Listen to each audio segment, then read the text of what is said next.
Hi, hello, everybody. Good morning, good morning. It is a beautiful, well, quite honestly, it's rainy out there, but it's still a beautiful day. It is Thursday, September 9th, 2021. My name is Zoe Baraka, and of course, the show is To My Younger Self. Thank you so much for hanging with us. Thank you so much for making time for us and shifting your schedule just a little bit to accommodate us. Listen, as always, I cannot see you. Do me a favor. Go into the comment section, say hello, say hi, say what's up, say good morning. Whatever is going on in your life, just let us know you're doing well. Give us a hug. We just want to know you're here. As always, we are going to go into some greetings from all over Africa. I am very excited today, so I'm a little giddy, but I'm going to keep it all together. Listen, if you're watching us from Burkina Faso or any part of the Moshi land, Berla to you, Ibio Kibare to you, any part of Africa, especially West Africa. If you're in the northern part of West Africa, I guarantee you probably speak some Hausa. Listen, Baraka da Zua to you, Sanunku da Zua to you, Isalachi to you. Welcome. Akwan Lafia to you. Did you wake up well? Thank you so much. Listen, ya Ken, Toma, Awela, Fudu Wela, Tupose Wenam Baraka, Nate Zam. All of this is Kosal. That is my mother tongue. It is so good to see you. Thank you for joining us. La Awane, the Frafres will say, Ansuma, the Wallace will say, Indina Wo, Wezo, OJ Ko. All of these are just variations of welcome, good morning, all of that. That is Ga, and of course, Ewe. Ekabo, the Yorubas will say, Nabato, the Igbos will say, Etise Akwaba. Ohutiden Mimawachi. It is so good to see you. Karibu, habari gani, habari yasubwe, oyaure, the Lewis will say, Manga wanani, Shona people of Zimbabwe will say, Nagadef from the Wolof people of Senegal, Inyasi, Aloy, Domilaki, the Bisas of Ghana will say, Akei, Creole people will say, Naomai, the Maoris will say, Awana, the Mendes from Sierra Leone will say, Welena, the Hawaiian people will say, Dumelo from the Soto land of South Africa, Kotoli, the Fulanis will say, and of course, if you're watching us from any part of the world, any part of at all, from the Western world, welcome, good morning, good afternoon, good evening, good night. Thank you so much for joining us. My name, of course, is Zoe Baraka, and the show is To My Younger Self, where we tell African stories. I am very excited today for one reason and one reason only. I get to hear stories from a powerful woman of God. Let me tell you, as always, I try to set it up for you. I was on this, let's call it a prayer line, but it's a prayer line for women. And we had started a project or a show, or not a show, or not even a project. It was just a theme that we started, which was testimony time. We just got together every weekend and we would just tell each other how good the Lord has been to us. One of the people that first came on that platform, she told such a powerful story. Now, as a storyteller myself, I was raptured and just stuck to my seat and paid attention. Her words, her nuggets, she just kept dropping a lot of bombs. And I was just like, oh my God, I could not stop writing. I couldn't stop staring at her. Her English is impeccable. Okay. And I am so excited because not only are we jumping from Ghana, we're going to Sierra Leone, which is amazing. This is how we do it. Let me introduce you to my next guest storyteller. Her name is Moiyattu Keister. I hope I said that last name right. You know, you do everything and then you forget to ask, sis, can you please teach me how to say your last name? Well, she considers herself a kingdom builder purposed to unleash the destinies of women and girls to enable them to fulfill their divine purpose. Wow. Professionally, she serves in the international development, communications, and philanthropy sectors. She is co-founder and executive director of Girls Empowerment Sierra Leone, a social impact organization developing girls as leaders and change agents in Sierra Leone, and founder of WCA Creatives, a communications and business development firm that empowers women-led companies to become powerful communicators and business innovators. I am speaking so fast because it's such a mouthful, because all these things can just be taken apart on their own. You know what I mean? She is a woman of faith and serves as a visionary to God's kingdom in several ways, including through the Warrior Women's Prayer Ministry, a ministry born to call forth women of God to live a life of prayer, service, and purpose. As a wife to her lovely husband, she enjoys spending time with her family and currently splits time between the United States and Sierra Leone. She is a writer and currently working on some exciting projects God has placed on her heart that will bless many. Moiyattu is a living testimony of the goodness and faithfulness of God and will sing his praises forever and ever. Now, after you've heard all of this, you probably are just like, who is this woman? All right, let me unhook and say, guys, please say welcome to Moiyattu. Hi. Hello. Hi, So happy to be here. Thank you for oh my having me. God. What It a is so blessing. good to see you. My goodness. When you were reading the bio, I'm like, hey, is this an encyclopedia? My mouth was just going. This is me not having the time to shorten the bio. Oh no, that bio was short. It was short Yeah. and sweet, sis. Welcome, and as Thank you. always, the floor is yours. Your show, take us away. Oh, wow. Thank you. All glory and honor be to God. Thank you so much, Lady Z, Sister Zoe, for inviting me. This is such a beautiful platform. I truly, I'm standing on the shoulders of the greats. And, for you God. to have me here, I'm like, it is only God's grace. So I'm Yeah. so thankful. I'm so thankful to shine his light forth. I know definitely this is not time for preaching. So trust me, you're going to get some great stories today, hopefully. But I am truly blessed to be here. So thank you so much for all you do and for having a platform such as this. I know so many are blessed. So Thank you. I'm happy to be here. So I want to go right in. I'll tell my first story because I've been told that I can share different stories as we go along. Yes. Um, so let's go to, I think, class one.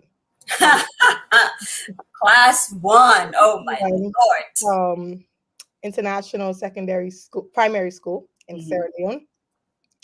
I'm in the playground. Just imagine, I was always short. I'm very short. I'm 5'2". And some people would even argue I'm shorter than that. But I believe I am 5'2" and a quarter. So I take Mhm. every inch I can take. And, I was in the playground and I was, being my own Moiyattu self. I think this might have been the first day of school. Oh And wow. there were swings. So the way our playground was, there were limited swings that you can join. There were swings, there were seesaws.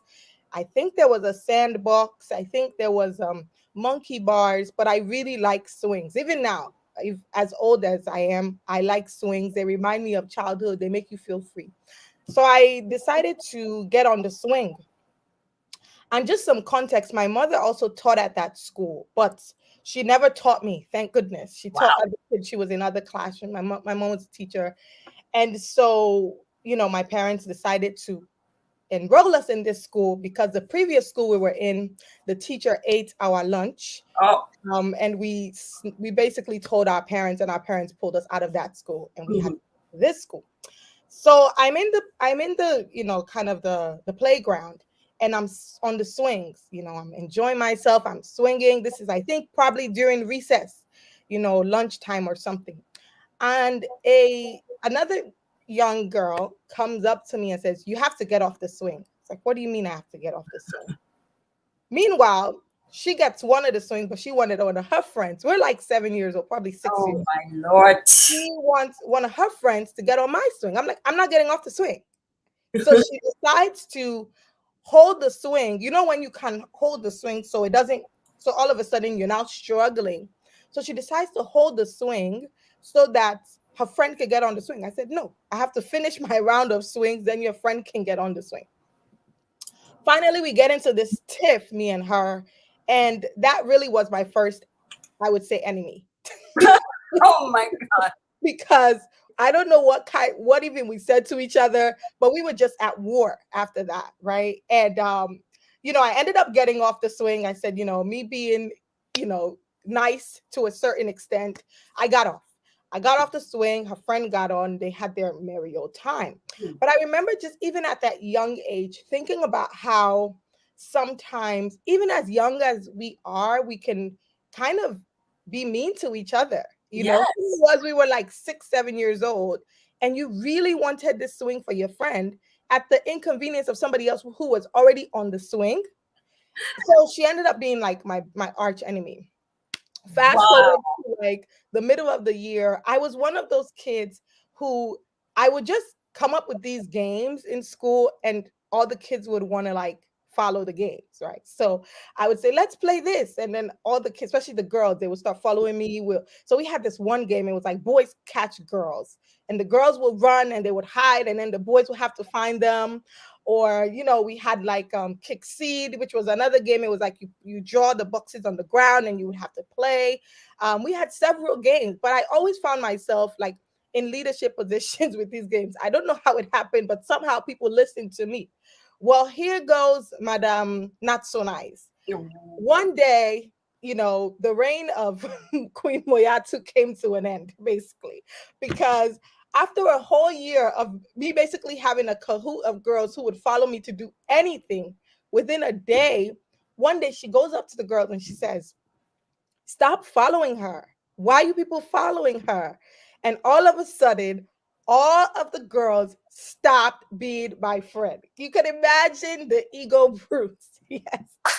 Same arch enemy coming strong. Okay.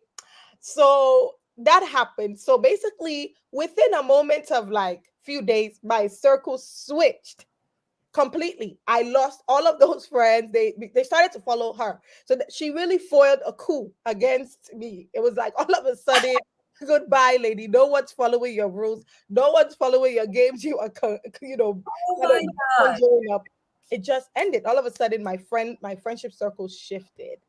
And one of the things I really learned from that is like nothing is really permanent. And like in one moment, things can change, and that kids can really be really mean to each other, right? Like here I was, I had no idea. Like, maybe I was quote unquote bossy, but I just believe that at a really young age, I've always had like a leadership, mantle.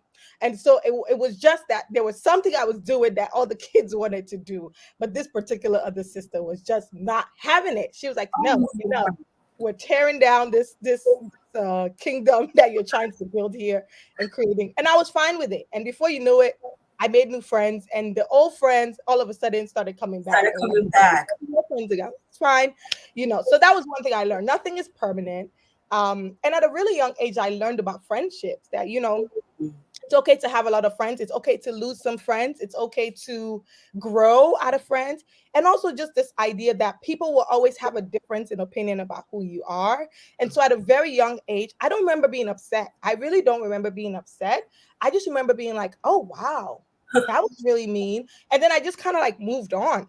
And I think that's just something God has just always created inside of me that I don't.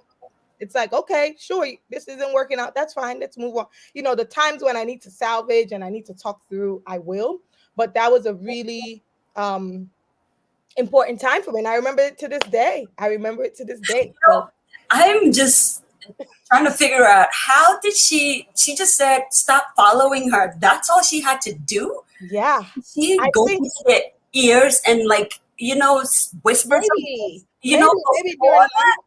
Maybe during lunch, she was doing her little like, cool, she was slowly getting people on her side. Oh my God. Lunch, maybe she was even exchanging her lunch with some, because she used to bring some good lunches. Oh, So I think so, in primary school, if you had the best lunch, you have the best friends because you literally just exchange lunches, So your squad, Sister Sumaya says your squad really came down to your lunch. So I used to tell my mom, listen, mom, hook it up with lunch today. I need to get the best friends around me. I cannot lose this kingdom. this is so funny. So Wow. Wow. yeah. Wow. I mean, there's so many comments on here that, Ralia says, I remember all my class one fights, feisty little girls. I'm telling you, we were like, I don't know, 6, 7, 8 years old, and we were going at it. Like, if you want to learn politics, just go back to class 1. That was it. Oh, wow. Wow, wow, wow. Talk Oh, about tough skin. Talk about tough skin at a very wow. young age. You have Wow. Wow, wow, wow. Let me say, welcome to just a few people. Of course, Ralia, thank you so much for joining us. I see beloved Nelson is here. Thank you so much. Thank you for joining us, ma'am. Abne Jewa, I see you. I see you. Woman Entrepreneur of the Year. I see you. This woman is fire. Awudu Zingoma, I see you. I see you. I do believe you're watching us from Nigeria. Thank you so much for joining us. I see you. Nakoa, all the way from London. I do believe that's where you're watching us from. Thank you so much for joining us. Pastor Teresa, it is so good to see you. Thank you for waking up for us. Thank you so much. Marianne Momo, I hope I said the last name right. Please forgive me. But thank you so much for joining us. It is so good to see you. Bandiba, thank you, Auntie, for joining us. Or Oriel Asari Boating, I see you. I see all of you. I do. Thank you so much for joining us. Listen, second story. Go. Let's go. So how I learned to fry plantain and fish. Ooh. So I joined the brownies. Maybe I didn't join. Maybe my mom just thought it was a good idea. I joined the Brownies Association at a really young age. What's a Brownies Association? It's like a Girl Scouts, a younger version of Girl Scouts. Uh-huh. So, you join, you have meetings every day, like every other day after school, you have like a pack leader, and then you learn different skills as you go along. So we had a particular, I think every year we would have what is called camp, and you would go away for a couple of days and you will learn new skills. This particular camp, we were learning how to cook. And my camp leader at the time, she said, okay, what we're going to learn how to cook is jollof. And you're also going to learn how to cook. Wait. You said jollof? Jollof. Girl, how old were you? 8 years old. Somebody had to make jollof. I mean, can I just put it out there? I think Ghana jollof kicks Sierra Leone jollof. I don't know. We because we do jollof. Ghana people, please help me. This jollof war cannot be won by Sierra Leone. No. But go on. We need a separate show for that. So we end up going to camp, and the camp actually was hosted at someone's house. And the person had a rather large house. So what we would do is the school will host us overnight, and then we would go to the large compound and do different camp activities. This particular day, we had to do, the cooking exercise was, I think it was plantain and fish. I mean, I don't even know how to, I'm 8 years old, and here I am being taught how to make plantain and fish. So my camp leader said, Moiyattu, you're going to be the one frying the plantain, cutting the plantain, and she would just supervise it with myself and all my other colleagues in the brownies. So I cut the plantain as best as I could. It was probably as choppy as I could remember. The fish, thankfully, she had someone just clean for us. It was just a matter of frying. And, I started to fry the plantain. Before I could think, because we had these little stoves, before I could think, the stove just caught fire. There was fire everywhere, and the plantain started to burn, And my pack leader's like screaming, turn it off. We're trying to get sand to like put the fire off and things like that. And I'm like, I didn't know the heat settings for this thing. I'm just frying the plantain. Finally we get the fire to go off, but the plantain literally burned. And then she was like, okay, let's take another try. So we took another try, and I fried the plantain, and the plantain came out good. I fried the fish with one of my colleagues. My pack leader was very much so on top of that process. And I think it came out good. We had to then share with people to taste it, and they gave us feedback. That was one of my first times really, like approaching cooking. And I think even after that, I would always do these like cooking exercises in the back of my parents' yard, and my parents' yard had a lot of flowers, and then there was like a lot of open space. So I just created my own kind of Moiyattu kitchen after this Girl Scout lesson, and I would just hover over there and be cooking nonsense, really, like stew and everything I could find in mom's kitchen, Were you leftovers, using like those little empty tin tomato, tomatoes? yep, Oh God, I remember yep, those. tomato tin. I would take some of her firewood, some of her coal, and I would do a whole kitchen situation there. Meanwhile, she's inside. So one particular day, I'm like, let me try to redo what I learned in camp. So I'm like frying, frying, frying. All of a sudden, the whole thing just begins to catch fire. And here I Again, am, my camp leader is not around. I'm trying to remember what she did. I just took sand and just threw it in the whole thing. And I said, you know what? This plantain lesson for now, it will have to wait. Even up until this day, me and plantains, I love plantains, but it takes a while you to won't fry. It takes a while to fry. So that's my story about how I learned how to Oh fry my plantains gosh. and fish. But wow, what beautiful memories though. Let me just ask the audience for, well, by the way, thank you all for joining us again. Listen, if you grew up in Africa, I know you played some, backyard, cooking, little itty bitty cookings. I remember cooking like raw rice and it wouldn't turn out good because, I mean, what do you remember cooking in those little play acts that you had? We were so ready to grow up so fast. Mm-hmm, mm-hmm. Wow. But, as you were speaking, one of the things I'm learning is from just that little scenario is that if you turn it up too high, the oil will boil over and then oil and fire don't mix. Mm-hmm. So what is the fire under you? Mm-hmm. And what are you producing? Are you producing oil or water? Mm-hmm. That is amazing. What a powerful lesson. Oh my God, I remember those. I do. Yes. And I continue to cook. I would share it with my dogs. Anybody who could taste it, I would share it with them. Mostly my dogs. Oh, And they would taste my cooking. wow. Wow. Move to the next story. Yes, go on. We got Okay, time. great. I remember when I listened to Pastor Kofi last time, and I was really inspired by one of his stories. I said, "Let me share this story." So at the time, I think I was 7, 8, 9. I don't remember. I blur all those years together sometimes. But there was a big like a what do they call it? Like a crusade happening in town, and it was the famous evangelist Reinhard Bonnke. He was the one coming. Oh, I remember him. Yeah. For some reason, my mom took interest and wanted us all to go. So she packed the whole crew, my siblings, my father's mother, all of us. We went. The stadium was full. I remember this. I was very young because I remember I can even envision my small hands, and I'll tell you why. And so we sat in the stadium, and he begins to teach. And the one moment I remember was when they began to bring the sick out. They began to bring the people in like stretchers out and all of that. I was really young. And I was exposed to this stuff at a really young age. And all of a sudden they started to pray for healing. He started to pray for healing. And he said, does anybody around you need healing? And like people around me are like raising their hand. And then all of a sudden, my father's mother raises her hand. I'm like, you do? I didn't know. So she raised her hand and someone is interpreting to her because she speaks Mende. It turns out she needed healing, I think, in like her arm. She was having like really just painful pain in her arm. At that time, she was much older. They had just come to the city because the war had hit where they were the war in my country.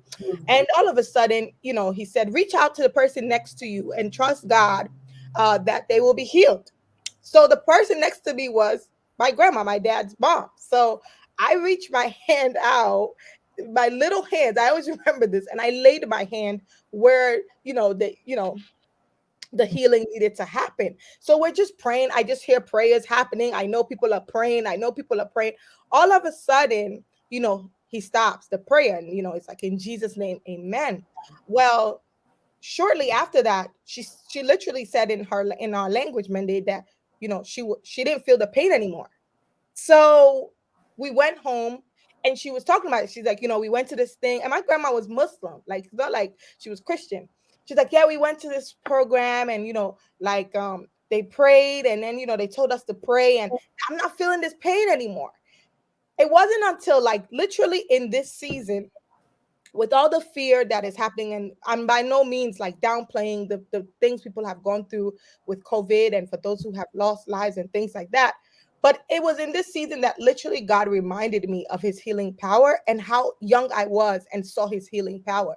Not probably by his own doing, because I don't even know what I was doing at the Reinhard Bonnke concert at age 7, and how God, little old me, at that time I hadn't given my life to Christ.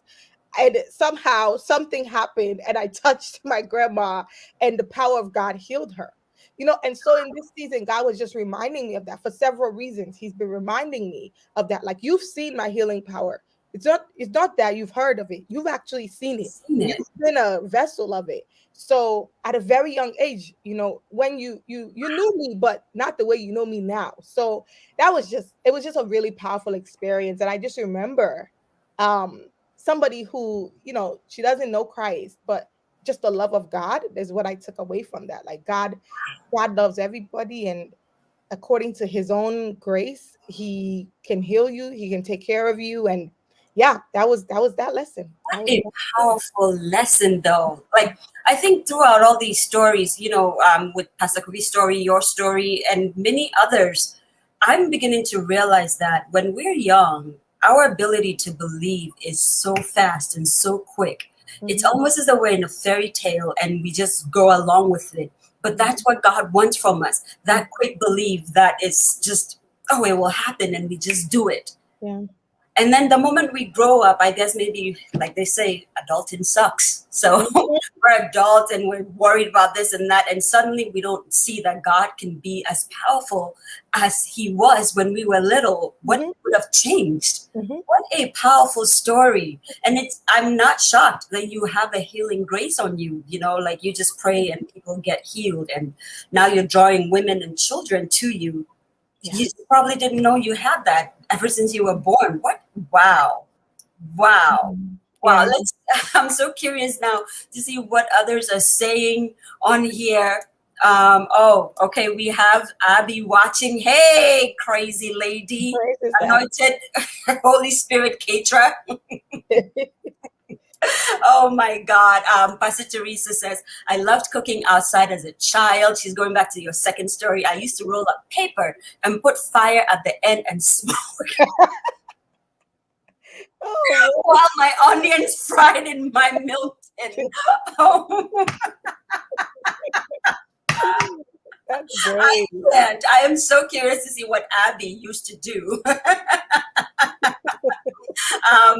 Well, this is our social media manager. She is, commenting at the same time. She says, our elders always said, God uses children because of their innocence and inability to lie. Wow. I never thought about that. I really never did. I never did. Sis, do you have one last story for us? One last story. Okay, I'll give you an option. Do you want to hear about, I have two, but you let me know what you want to hear. The failure of I Lead, an organization I launched, or Beyonce? All right, we're going to let the audience decide. There's a few of you here, so do me a favor. Our guest storyteller is asking us, do we want to hear about the failure of I Lead, which is an organization she started, or do we want to hear about Beyonce? I kind of feel like I know where this is going, but come on, let's go. Let's take a poll. Let's take a poll now. Somebody said both. Okay. I could make one shorter, but I know. All right, we're going to wait for the polls to come in. Come on.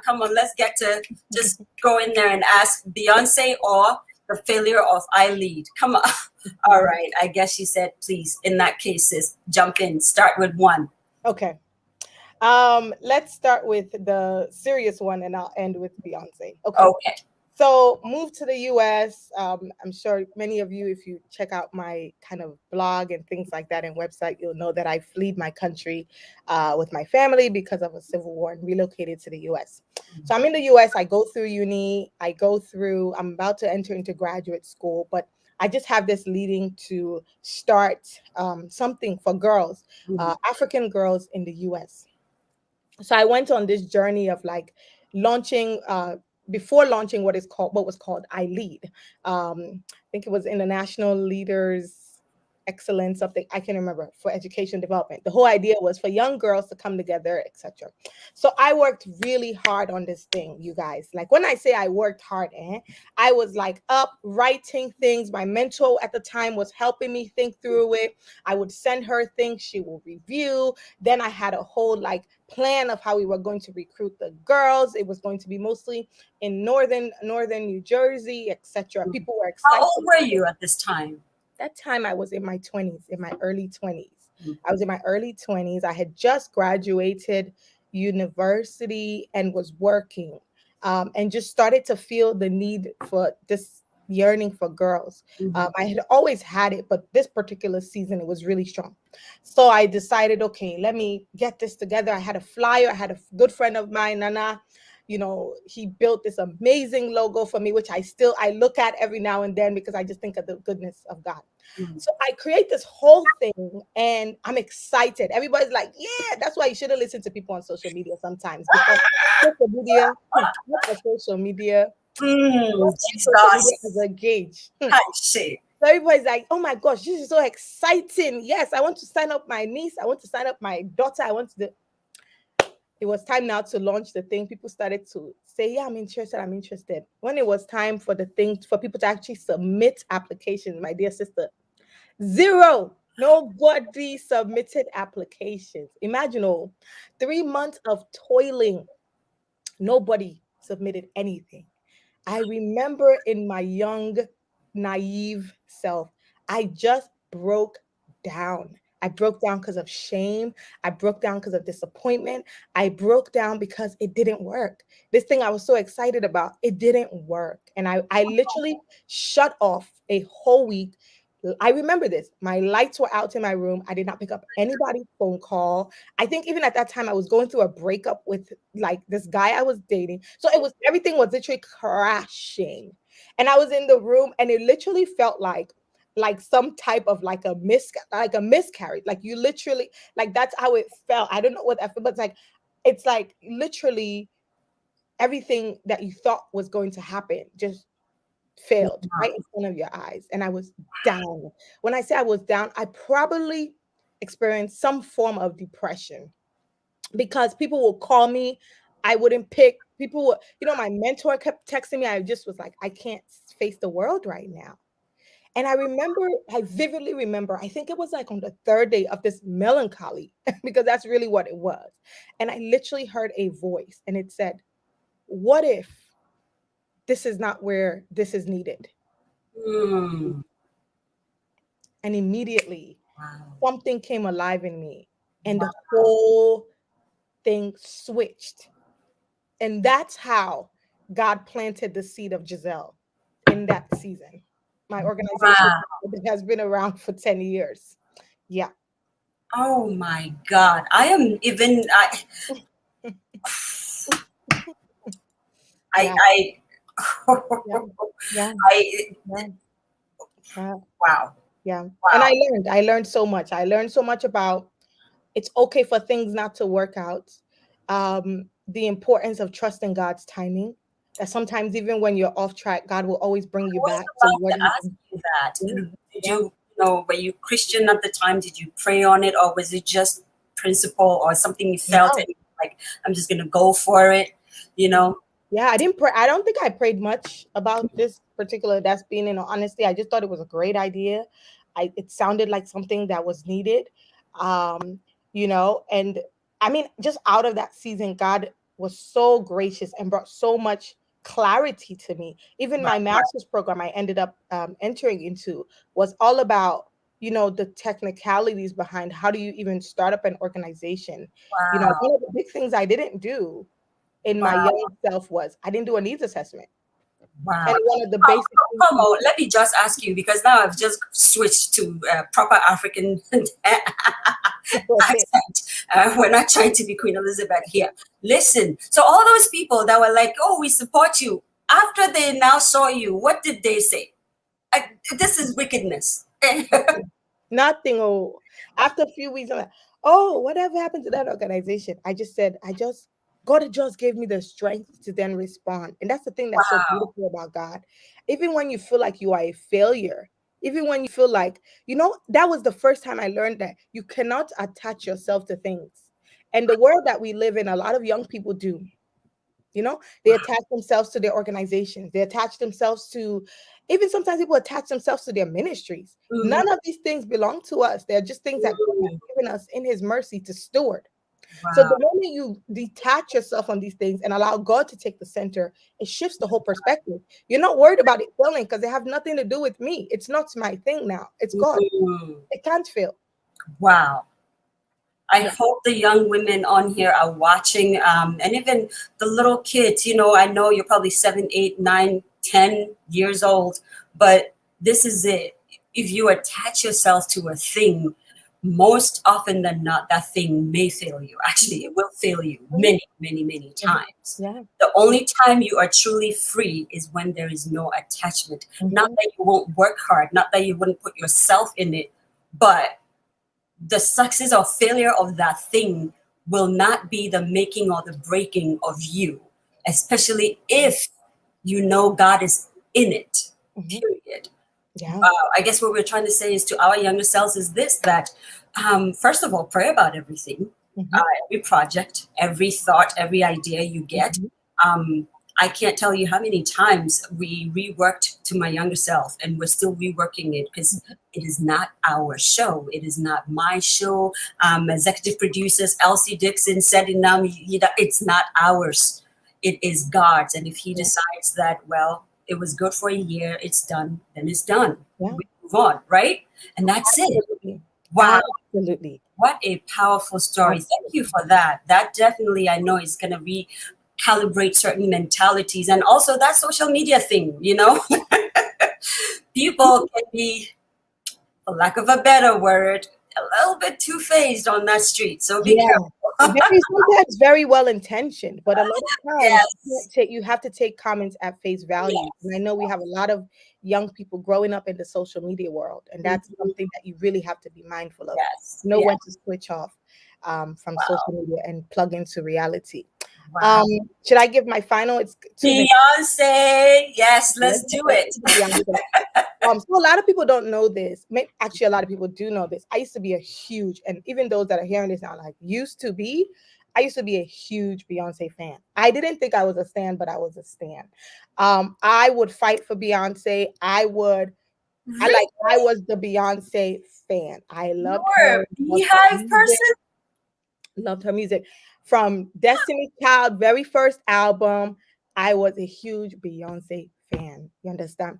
So even when she geared off into her solo, I was like, this woman can work hard for all the right reasons. I was like, she works hard, she makes good music, this, da, da, da. At the time, that's what I thought.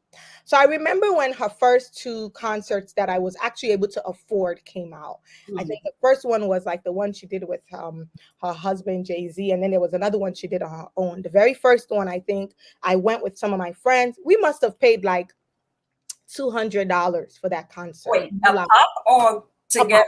No, a pop. $200. Really? And Wow. so we went to that concert. I remember I think it was in Philadelphia. And that time I had graduated. I was, everything. So we went and we had a good time. And like the thing about God is He will allow you to enjoy yourself, cry. He will allow you to enjoy yourself. And when it is time, at least for me, that's how He works with me. So I went, I enjoyed. I remember I was singing. Hey, who me, if you saw me, you would think I was in Beyonce's band. The way I was enjoying the lady. Then my phone was Oh like, my I know God. all the songs. And okay. Then the next, I think not even less than a year, she launched this her Lemonade album. Hmm. My friends is like, are we going again? Yes, we got the ticket, another 200 or 200 Wow. something. You just We gave her went. $400. Yeah, we went, big Wow. crew of us, we all went. This time it was even worse. sister. It was like raining. And I was like, by any means, I will go. I went to this concert. We were singing to the point where my sister, I started to even cry. Imagine, oh me, what am I crying for? Oh my God. Listen. So we finished the concert. I'm like, oh my God, that was so good. This and the third. Seasons later, there was a conference coming up that a woman of God was hosting. And the conference was, in my opinion, very expensive. Mm. And it was, I'm not going to mention the name of the platform, but it was, I was like, oh my God. So I remember talking to God, like, why do people charge this kind of money for your conferences? Like, the people were coming to worship you, God. People shouldn't be charging for the. And immediately I heard a voice say, but you would pay to go to a Beyonce concert? Ooh, that hurts. That literally just hit me in the gut. I was dumbfounded. And I heard, let it never happen again. That was the day I got delivered from Beyonce.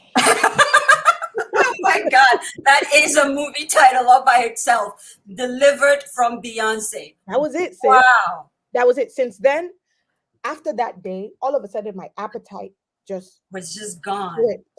Stripped. Wow. And that's how sometimes God will work with you in certain seasons. He's such a good father. I'm sure he was like sending all the angels to the concerts. Like, I bet, go and watch over that one because she doesn't even know what is around. Just go and protect her. Because I remember I was so singing, crying, this and that. Meanwhile, it is only until later on I started to really, the Spirit of God started to really speak to me about the deep demonic things that are connected to this platform. Right. And it's not something I've ever talked about. This is the first time I've actually talked about it publicly. Wow. So I've been very quiet about it. It's only a few of my friends actually know. Wow. But I believe God made me go through that to be a voice about it. We have to be very careful what we intertwine with as young people. The things we listen to, worldly music, those things are not of God. And yeah. Wow. Beyonce, it's supposed to be a funny story, but it really isn't a funny story. Quick question for you. How much more money was it for the Christian conference than Beyonce's, or was it, well, in this season, I ended up a good friend of mine, God being so good, God used a good friend of mine to bless me to attend. And it wasn't just a conference. It was literally like a prophetic business conference. It brings amazing women and men of God to. Was it more money or was it less? It was around what I would pay for 2 Beyonce tickets. But what God was really teaching me was about 2 Beyonce tickets. I like that. And sowing into his kingdom. You can't put a price on. So yeah. Oh my God. Wow. OT says, this is so fun, bringing back memories of my youth. I know, right? I know. I mean, I never was a beehive myself, but there are other shows that I would, my sisters are here and they'll tell you, we would be singing to UB40 like our heads were like, cut off, we're old souls. Paul Simon and Hugh Masekela, and granted, those music are not as, those were probably healing music because it came from a different place of apartheid and liberation and freedom and all that. Yeah. But the point is this: who are you raising your hands to? Mm-hmm. Because whatever altar you find yourself in front of, it is worship. Mm-hmm. I remember Miles Monroe once, he was preaching about media, and he said, I saw worship on live television the other day, and all he said was, I saw millions of people in a stadium and their worship leader, he didn't even know who the guy's name was. So he said, the white guy, with no hair, he was talking about Eminem, and he said, yes, there was worship in I don't know what center it was, but he said, and everybody raised up their hands and they were worshiping. They just did not know. First they were worshiping and which God they were worshiping. What a powerful story. Yes. So we don't know what altars we're raising. And I am so glad that God showed you that.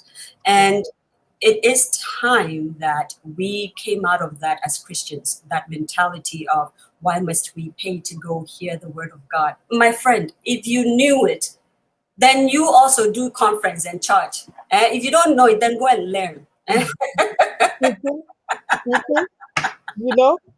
Just go and learn, But wow, thank you Mhm. so much. Thank you for such a powerful story. Guys, I still want to hear from you first about what are the fights you had when you were 6 years old, on the playground. What was your cooking? What was the thing that initiated you into cooking? Especially for the women. I know some of the guys did that too. We went a little far actually, where we would play family. We're like, you're the father, you're the mother. How did we even do that? And we would stereotype it and say the father stays in the room, I'm the woman, I'm cooking outside, because we saw our parents do it. What were Mhm. your memories? I remember mine. Also, who are you worshiping with your money?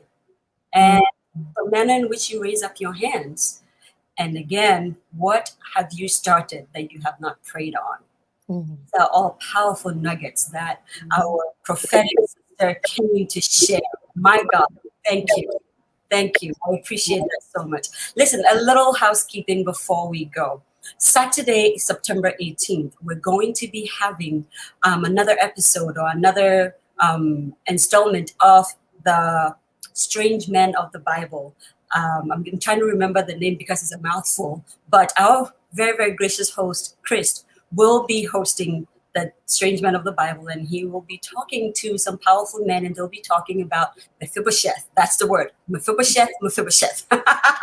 Listen, hook up your husbands, your sons, your uncles, your cousins. Tell them about it. Let them come on, join the conversation, learn something for this season about the life and times and seasons of Mephibosheth. Okay. September 14th, which is just this Tuesday, we have another powerful storyteller. I tell you, Africans, we're just natural storytellers. Now, this particular woman, her name is Yega Solimanapwa. It is not a name as much as it is a title. She tells stories in my local dialect, Kusao. This particular edition is a special edition because my father specially curated her for this spot. He said to me, I love her storytelling. She tells stories very well. I guarantee you, I don't understand any of the things she talks about because she speaks in our local dialect, but she's a powerful storyteller. She lives in France and doesn't really speak much English because she's well versed in French, but she's gonna come on and tell us some powerful stories. The translation of the title of the name is she calls herself the first queen of storytelling. That's the meaning of Yiga Solmanapwa. I am excited. I cannot wait for this special event for my father. So please join us September 14th for that. And listen, there's so much going on. You don't want to miss any of the To My Younger Selves. Do you know we are fully booked until December? Okay. So you know you don't want to miss anything. And some of the people that are actually, every single one of them that is coming on is, I don't know how God does it. How did I get you? I don't know, except He did. So join us, join the journey, be a storyteller, and let's put African stories on the map. I am so excited to be your host. I don't take it for granted. I am excited to be the person through which people come to tell stories, to encourage others, to talk about their successes and their failures on the African continent, by birth, by culture, by design, so we can learn from it and grow as a community. I appreciate that so much. Thank you. Listen, listen. You always get the last say. So, what would you like to tell our audience? I'd like to just say, it has been a blessing being here, definitely. One of the things I will say to my younger self and to the audience is, you know, take time to pause and to hear what God is saying to you, and take value your seasons. Mm, Value the seasons. Value every season, and don't take any season for granted. mm, Be very intentional about the seasons that God has given you and steward them well. Take good care. If he's telling you to do something particular in a particular season, do it. And don't worry about the praises of man. Mm. Stay focused, and you only need an audience of one, and that is God. Wow. Yes, God will send people to cheer you on, to support you, and that's important. But remember, never lose focus on who God is and what season He has you in and what He has you do. Mm. Amen. And so, from the host of the podcast, Tea and Pepper Soup, I cannot wait to catch up on that. And and a woman of so many talents, and from myself, so from Moiyattu and Zoe Baraka, right from the To My Younger Self studios. We thank you for your time and investment. Thank you for joining us. Have a wonderful day. Bye-bye. Thank you.